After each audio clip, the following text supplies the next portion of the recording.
Today on William's Adventures, we're back down here in the workshop, and I've been down here pretty much all day working on the building for the campaign that I'm running that they're currently in because they came up through uh, like a hidden room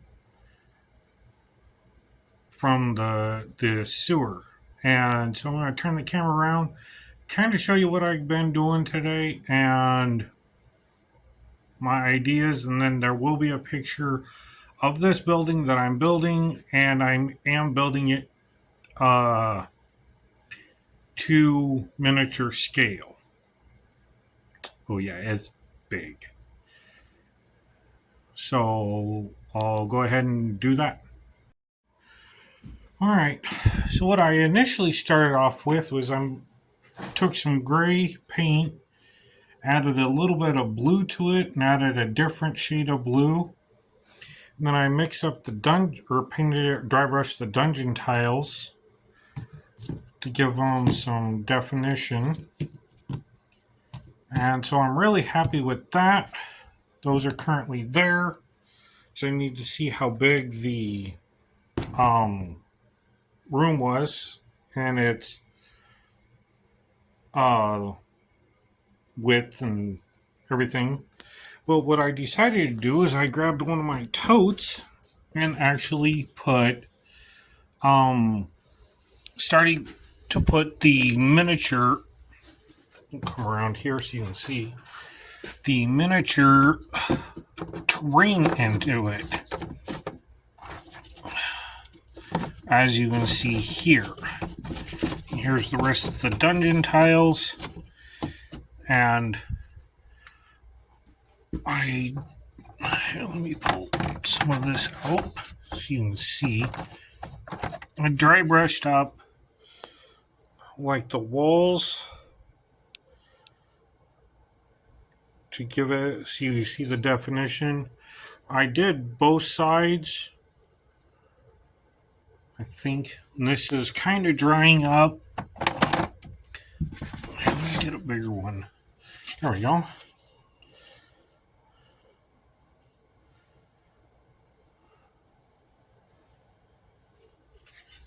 But I did that, and then what I did was the next thing I did was come on, get in there. Took some of these, like 1/4 inch thick,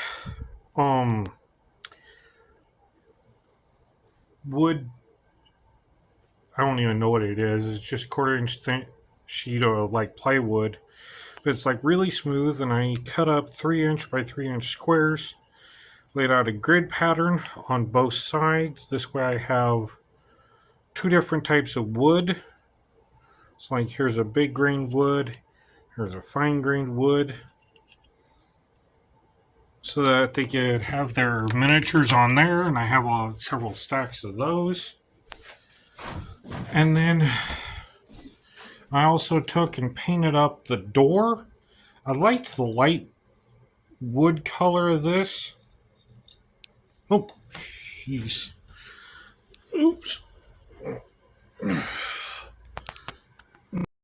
Fortunately, I found the bead, so I'm going to have to reattach that. But I liked the light wood color, so I painted up the metal bars that would be across it, and the beads to look like door handles.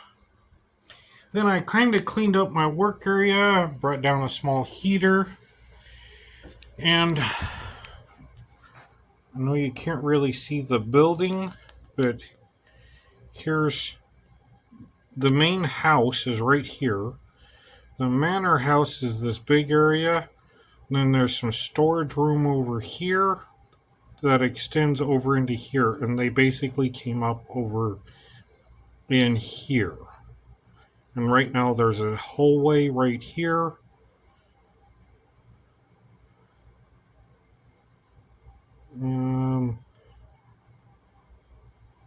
I might have them come back up over here. I don't know. And I think it'll be over here. But this flares out a little bit. I'll add a little flare over here. As you can see right here.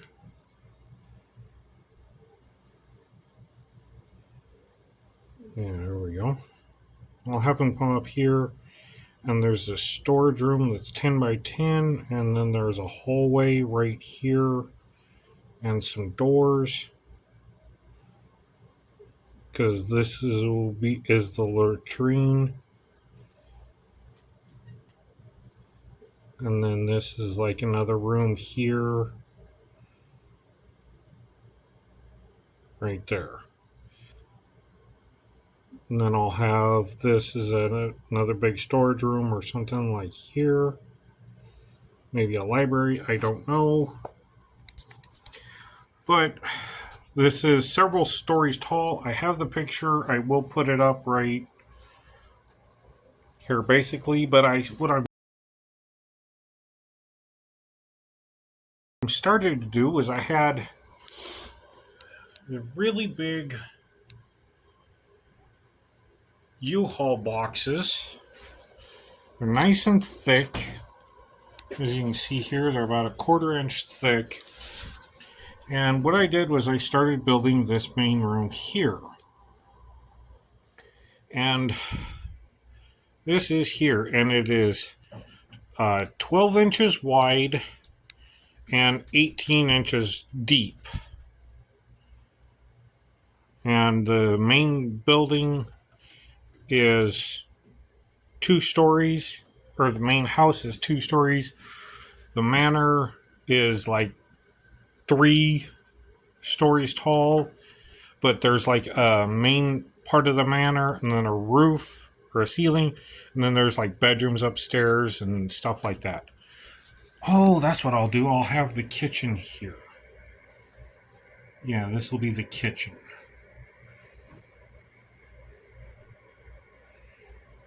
Kitchen.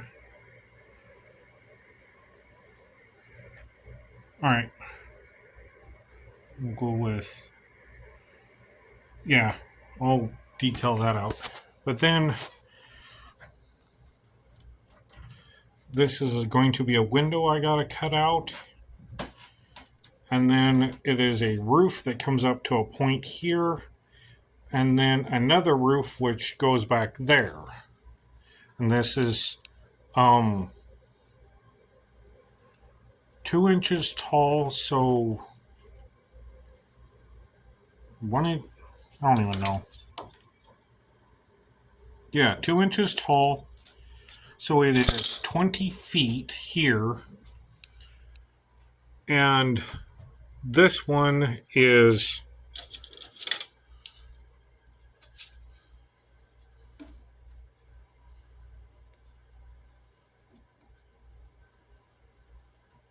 4 inches. So, yeah.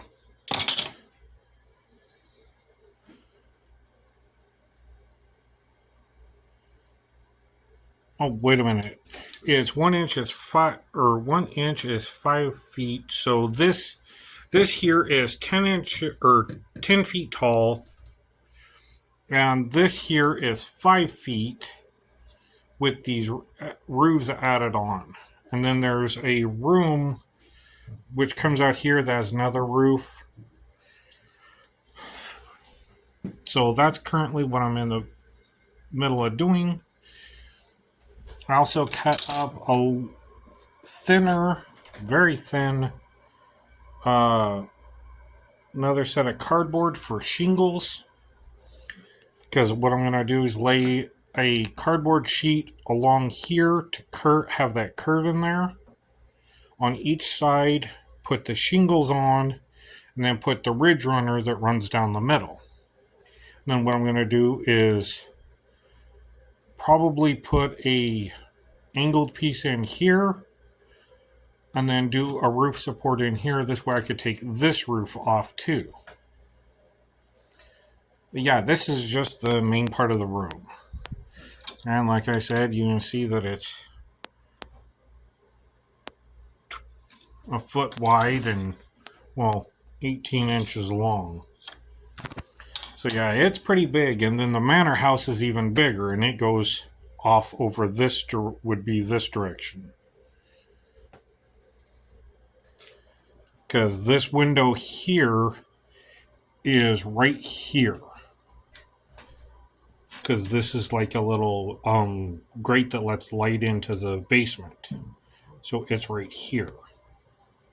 And so the back part of the building, which would be here, is this back here. And this way I can lift the roof off. They can see the floor that's going to be in here. Because what I will do is have an attached floor. And this way I can lift this off too.